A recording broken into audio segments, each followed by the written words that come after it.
Bonjour à tous. Alors voilà, aujourd'hui je vous propose qu'on réalise un velouté. Alors le velouté, c'est un peu le même principe qu'une béchamel. Donc on va avoir besoin de 50 grammes de beurre, 50 grammes de farine pour réaliser le roux et on aura donc besoin d'un litre de bouillon de poule. On va commencer par mettre fondre le beurre pour réaliser notre roux.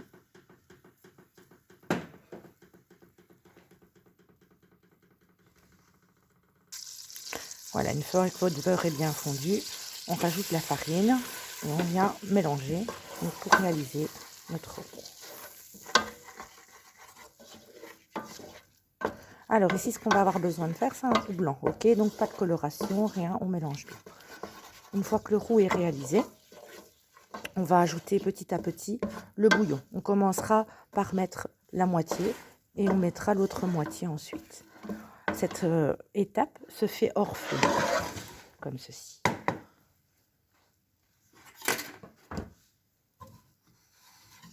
Ok, donc on ajoute la moitié et on vient délayer notre roux. Alors, il faut essayer d'avoir le moins de grumeaux possible. C'est pour ça qu'on ne met pas tout d'une fois, pour justement avoir une belle onctuosité. Hein.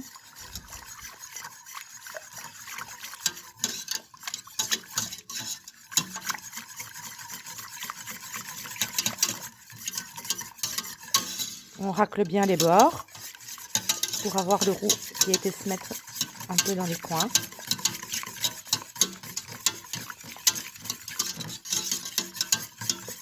Voilà, une fois qu'on obtient une pâte bien lisse, comme celle-ci, hop, on rajoute le reste du bouillon de poule, on mélange bien.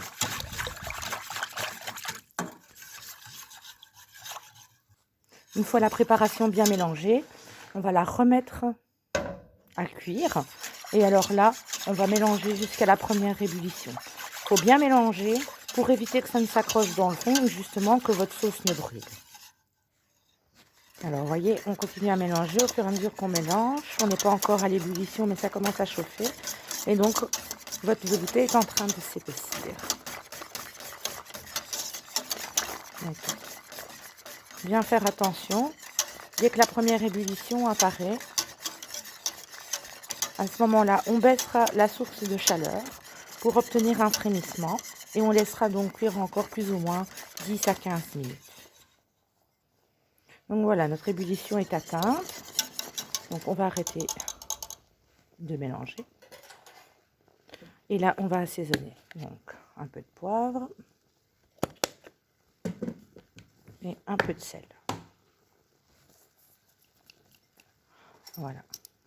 Et donc là, on va laisser cuire encore pendant plus ou moins 10 à 15 minutes. On n'est pas obligé de remuer tout le temps. Mais il est quand même conseillé de venir remuer de temps en temps pour éviter que ça n'accroche le fond.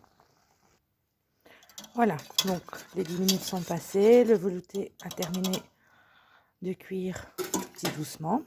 Et alors à ce moment-là, on va le passer au chinois mousseline et ensuite on va fouler au cas où il nous resterait quelques petits grumeaux du roux qu'on a effectué pour réaliser la sauce. Voilà.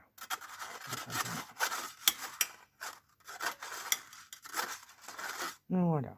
Et comme vous pouvez le voir, il ne reste pas grand-chose. Donc le roux avait bien été effectué et il n'y avait pas de grumeaux dans la sauce. Alors le velouté, vous pouvez vous en servir pour faire quoi? Une sauce de vol au vent par exemple, ou venir bonifier un potage. Ok, c'est une préparation très simple à réaliser et on la tiendra donc réservée au bain-marie jusqu'à son utilisation.